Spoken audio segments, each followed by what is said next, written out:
Je me suis pris une douche froide, une claque et un revers. J'étais pas prêt. Si t'es un gamin des années 80, il se peut que tu t'en prennes une petite derrière la tête.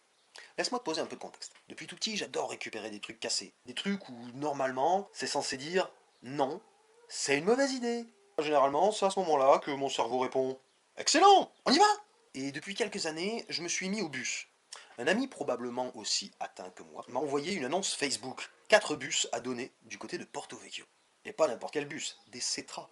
Ça a de la gueule. Là déjà, les neurones, ils commencent à faire des étincelles dans ma tête.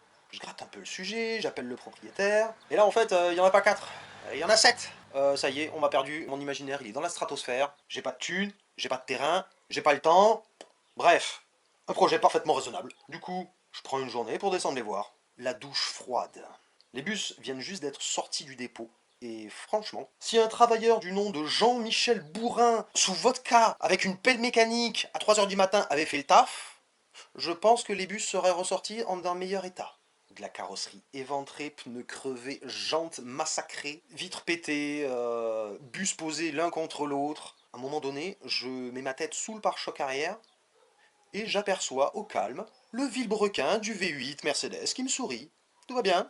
Puis vient la claque. Je commence à filmer, je prends mes photos, quelques petits plans vidéo, et il y a quelque chose d'étrange. J'ai l'impression de faire de l'urbex. Il y a une pesanteur qui s'installe en moi, bizarre, et ça me touche en fait. Vraiment, j'ai l'impression de filmer un monde abandonné, un monde oublié, quelque chose de particulier. C'est pas des épaves comme d'autres choses, comme j'ai pu en voir pas mal, pas mal. Il y a quelque chose de différent là. Là, je me prends une claque, mais je sais pas d'où est-ce qu'elle vient. Je termine mes plans, je discute un petit peu avec le propriétaire, et puis je décolle. C'est là que je me suis pris le revers. Sur le chemin du retour, j'étais un petit peu dans le brouillard. Pas comme d'habitude. Puis la mémoire m'est revenue. Quand j'étais gamin, je passais beaucoup de temps dans ces bus. Le Cetra en particulier, avec ses sièges en tissu, ses carrés orange, ses écrans cathodiques accrochés au plafond, ce pare-brise immense, ces accoudoirs rabattables, les toilettes dans les escaliers du milieu. Ces vieux Cetra, c'est pas juste des bus.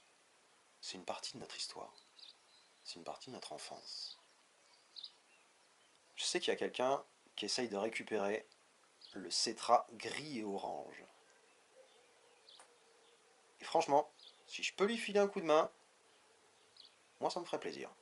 Parce que du coup, on sauverait pas juste un bus, on sauverait une partie de notre enfance. Il y a moyen que tu aides le projet. Partage!